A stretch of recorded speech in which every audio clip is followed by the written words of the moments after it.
Olá, pessoal, tudo bem?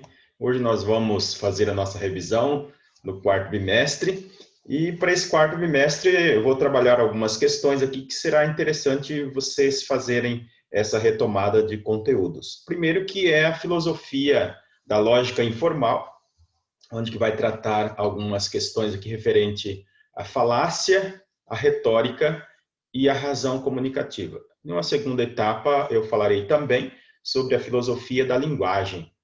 Então, quando nós falamos de uma filosofia lógica informal, é importante a gente prestar atenção aqui nos conceitos, né? Conceito de falácia. Então, a falácia, ela é uma palavra que ela teve origem do termo latim, falare, que significa engano, trapaça, artimanha. E também a gente pode buscar esta origem no grego, que seria o sphalo, que significa resvalar, escorregar. Então, portanto, a falácia é essa ideia que nós temos da linguagem, onde que você utiliza de um termo para fazer uma explicação e que essa explicação não necessariamente seja verdadeira, mas é para um argumento no qual se prova uma verdade que ela não é própria de um significado daquilo que se busca. Então, nesse âmbito da lógica, a questão da falácia ela é dominada algumas vezes também como sofismo, né? Ou sofistas, né? Os filósofos sofistas, os pensadores sofistas, que vêm da origem do sofisma. São raciocínios assim elaborados como a forma errada, que passaram despercebido ou que resulta na persuasão dos ouvintes sem ter um compromisso com a verdade. A gente vê que isso acontece em discursos assim mais universais, ou até mesmo na área da política, na área das organizações maiores. Outro conceito também importante aqui da gente retomar é a questão da retórica. A retórica que seria aqui algumas questões ao uso da linguagem e também a relação com a verdade, ou com o engano, que tem um sentido de um objetivo, a reflexão, a questão da origem da filosofia em si. Então, na antiguidade, a gente já percebe que os filósofos tinham uma preocupação em trazer à tona a questão da retórica. A retórica seria essa possibilidade da explicação lógica formal, né? Então, é trazer à tona essa linguagem formal. Por isso, ela vem esclarecer os princípios da lógica a partir de conceitos organizados. Como eu falei para vocês, a linguagem formal tinha essa ideia a partir da falácia em si, né? Então, com a retórica, os filósofos, aí a partir de Aristóteles, Platão, mesmo o Sócrates, vêm trazer à tona essa dialética do saber, isto é, a retórica do conhecimento para trazer à tona aquilo que era explicado por falácias, com argumentos enganosos para provar uma verdade. E essa verdade, a partir da retórica, nós começamos a compreender, a partir dos filósofos antigos, que é uma possibilidade de falar aquilo que não estava de acordo com a verdade.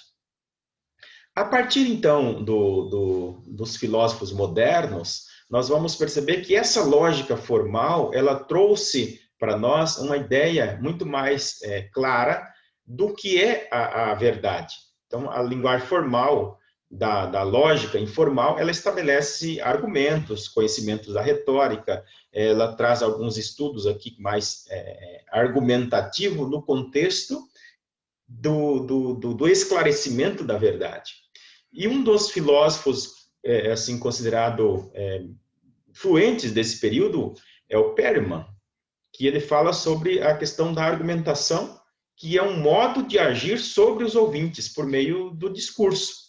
Então, essa ideia da lógica como princípio da verdade vem trazendo à tona alguns princípios interessantes, que é a educação e a propaganda. Ao mesmo tempo que nós falamos de uma educação que ela vem reafirmando alguns conceitos anteriores das premissas verdadeira, uma segunda premissa verdadeira nos leva a uma conclusão verdadeira, e ao mesmo tempo a questão da propaganda, que procura modificar opiniões para criar novos interesses. Então a propaganda também tem essa linguagem da formalidade, da linguagem formal, que vem destruindo ou vem caracterizando a partir desses princípios que era trazido por meio da falácia, princípios enganosos.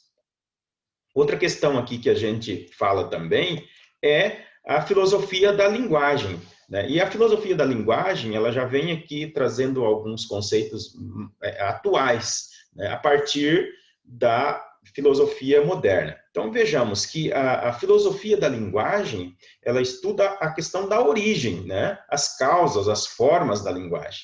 E é uma linguagem mais elaborada. Traz também aqui algumas questões da apropriação e a ressignificação do uso linguístico. Isso é uma linguagem mais apropriada. E quem é que vai falar um pouco mais sobre essa questão? É o filósofo Martin Heidegger. Martin Heidegger, um alemão aí da filosofia moderna, nós já estamos aproximando aqui do século XIX, o século XX, já passamos pelo período da Revolução Industrial, onde que a tecnologia, a ciência já se faz parte desse pensamento considerado aqui da linguagem moderna, né? Então, para Martin Heidegger, a essência do ser humano, ela repousa na linguagem. O ser humano é parte dessa linguagem falada, da linguagem escrita, que ela pode nos trazer o esclarecimento da verdade. Então, na filosofia da linguagem, ela tem essa preocupação um pouco histórica de investigar, primeiro, a origem das coisas, a questão das causas das coisas e as formas também da linguagem.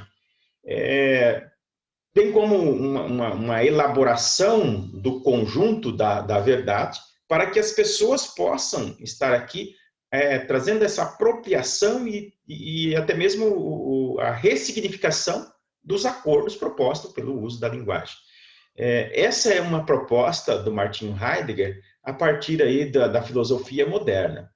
Um outro filósofo que vem à tona também, com um princípio mais aproximado aqui da lógica, é o Husserl. O Husserl fala de um atomismo lógico, que ele pretendia criar algumas linguagem que seria muito mais exata, precisa, e que a gente pudesse evitar alguns maus entendidos da linguagem. O que seria esse atomismo lógico? Segundo o Husserl, esse atomismo lógico, ele vem de uma analogia da linguagem mesmo, né? Como os princípios básicos, que é extrair daquilo que é o mais ínfimo preciso para que a gente possa chegar a conclusões mais exatas. Então, a gente precisa distribuir o saber, esclarecer o saber, para que eu possa chegar a um conhecimento mais puro e verdadeiro. Portanto, para Husserl, a condição original humana era de total dependência da natureza. Então, no estado de natureza, os indivíduos executam apenas atividades necessárias de sobrevivência. Seria a caça, coleta de alimentos, defesa da sua reprodução, e para isso não precisava da linguagem complexa. Por isso, na antiguidade, a gente percebe esta relação com a linguagem muito simples, muito básica, né? A questão da linguagem formal. E a partir aí da Revolução Industrial, a gente percebe que há um avanço do conhecimento, esse avanço do saber. Então, trazer argumentos mais precisos. E, por outro lado, nós chegamos a um outro filósofo chamado Ludwig Wittgenstein. E ele recebeu algumas influências desse atomismo ali do Husserl, mas ele vai adiante um pouco. Diz assim que para que possa ser compreendido um pensamento como representação lógica dos fatos, as palavras como nomes, objetos empíricos, ela deve avançar um pouco mais no conhecimento do saber. Esse conhecimento empírico com o racional deve entrelaçar entre os dois. Então, para ele, apenas a realidade empírica era responsável pelo conhecimento conhecível. Somente na experiência nós chegamos a esse conhecimento empírico. Então, precisa da investigação. Contudo, ele vai além desse conhecimento proposto ali pela linguagem a partir do atomismo. Ele vai nos propor que nós precisamos ultrapassar os limites empíricos e ir além, que seria o metafísico ontológico, dedicando-se às questões da reflexão sobre a preposição, sobre a base constituída dessa linguagem, para que a gente não chegue ao equívoco da linguagem a partir da nossa experiência. Há um aprofundamento racional a partir do nosso saber.